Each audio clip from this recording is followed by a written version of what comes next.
மாடு நல்லா உடசலான மாடுனா பேப்பர் மாதிரி நைஸ் தோல் மாடு. இந்த வாரம் பாத்தீங்கன்னா போன வாரமே வீடியோல அந்த மாடை பாத்துருக்கலாம். மடி இல்லாத இருந்திருக்கும். இந்த வாரம் மடி பாத்தீங்கன்னா எப்படி இருக்கு, இன்னும் கண்ணு போறது இன்னும் 15 நாள் ஆகும்.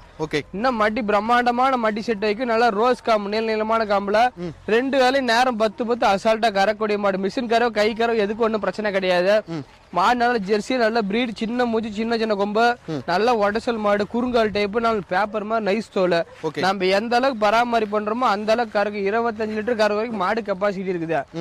நாம பராமரிப்பு பண்ணா 25 கறக்கும், பராமரிப்பு கம்மியா இருந்தா 20 கறக்கும், 18 கறக்கும்.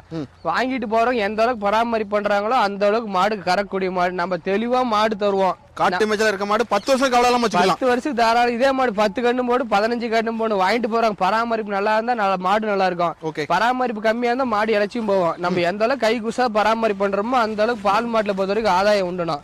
நல்லா மடி லூஸ் பாருங்க, நல்ல காம்போஸ். 25 லிட்டர் கறக்க வரைக்கும் மாடு கெப்பாசிட்டி இருக்குது. 20 லிட்டர் கறவை பயப்பட தேவையில்ல. தேவைப்படுற கூப்பிடுங்க எடுத்துக்கலாம்.